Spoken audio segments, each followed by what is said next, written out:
Bienvenue dans ma playlist sur la maladie des moisissures et l'intoxication aux mycotoxines. Bonjour, je m'appelle Constantin, je souffre depuis longtemps de SIBO et de la maladie des moisissures et j'ai dû intensivement m'auto-éduquer depuis 2020 pour savoir ce que c'est le SIBO et la maladie des moisissures, comment les tester et comment en guérir, parce que ces maladies chroniques complexes sont encore largement méconnues, même par de nombreux médecins. Maintenant, je partage tout ce que j'ai appris sur cette chaîne pour faire mieux connaître ces maladies et ainsi permettre aux gens de se chercher des médecins qui s'y connaissent, de se faire dépister et soigner correctement. Donc, je ne suis pas médecin et cette vidéo n'est pas du conseil médical, mais juste des informations que vous devriez aborder avec votre médecin. Revenons maintenant au contenu de cette playlist et au sujet qu'elle aborde. La maladie des moisissures et l'intoxication aux mycotoxines peuvent complètement détruire votre santé et mener à de nombreuses maladies chroniques, notamment parce qu'elles plongent le corps dans un état d'inflammation chronique. La maladie des moisissures est aussi appelée maladie multisystémique et multisymptômes, puisqu'elle se manifeste par de nombreuses conditions secondaires et des tableaux cliniques très variés. Des maladies chroniques comme la fibromyalgie, le syndrome de fatigue chronique, le Parkinson, l'Alzheimer, la sclérose en plaques et certaines formes d'autisme ont été reliées à une exposition aux mycotoxines ou à des colonies internes. Elle est le plus souvent déclenchée par des bâtiments à dommage d'eau et non par des aliments moisis ou des moisissures extérieures qui sont d'ailleurs souvent inoffensives. Souvent, la moisissure est invisible et cachée dans les murs, dans les voitures ou des bureaux à dommage d'eau. Les matériaux modernes de construction aggravent ce problème puisque c'est une nourriture idéale pour des moisissures toxiques. Les climatiseurs dans les bâtiments comme dans les voitures, finissent par moisir de l'intérieur et donc cela contribue énormément à la maladie des moisissures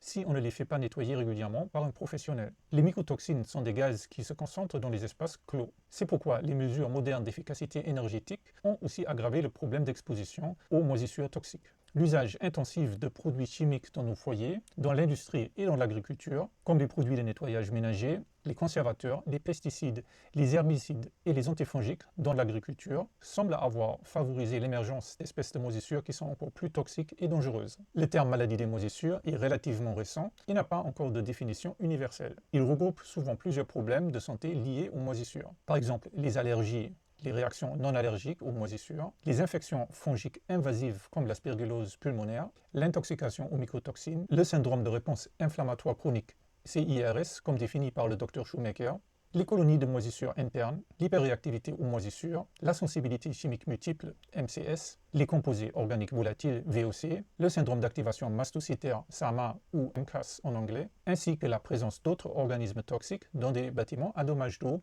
comme certaines bactéries ou algues toxiques. Et finalement, aussi la réactivation de maladies dormantes, comme la Lyme chronique, la Bartonella ou le EBV, Epstein-Barr virus.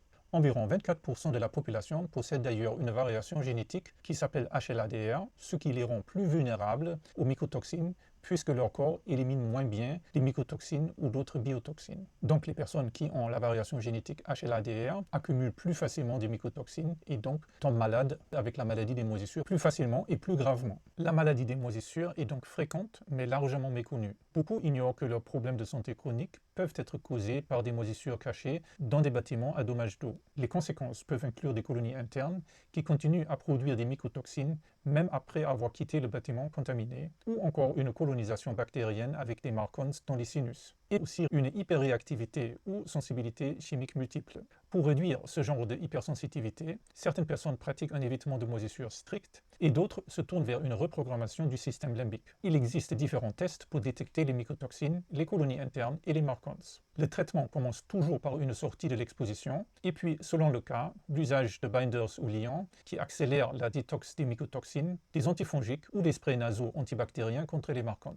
Il existe aussi des tests environnementaux. Ils permettent d'évaluer si un appartement est affecté avec des colonies de moisissures toxiques qui sont souvent invisibles. Certaines personnes choisissent de décontaminer et remédier et d'autres de juste déménager. Il y a aussi d'autres choses qui peuvent soutenir la guérison. Par exemple, les probiotiques et les aliments fermentés, le soutien du microbiome, le soutien de la méthylation, le rééquilibrage des minéraux, aussi appelé mineral balancing, la détox des métaux lourds et des traitements dentaires avec un dentiste biologique ou holistique, c'est-à-dire d'extraire des dents dévitalisées devenues toxiques, l'extraction des amalgames qui contiennent du mercure et la chirurgie des cavitations dans la mâchoire qui peuvent produire des toxines assez impressionnantes également. Il est possible de soutenir la guérison en faisant par exemple un déparasitage, et de réduire des EMF, les ondes électromagnétiques des téléphones portables ou du Wi-Fi. Cette playlist aborde tous ces sujets. Regardez simplement une vidéo après l'autre, ils seront proposés automatiquement. Commencez ici avec la première vidéo, c'est quoi la maladie des moisissures? Cliquez ici sur la vidéo à droite pour en savoir plus. Avez-vous des questions ou besoin de plus d'explications pour mieux comprendre ces informations? Cliquez sur le lien ci-dessous pour découvrir comment je peux vous aider. Si vous aimez mes vidéos et que vous souhaitez soutenir cette chaîne ainsi que mon travail d'auteur, vous pouvez m'envoyer un pourboire ou un don, lien dans le premier commentaire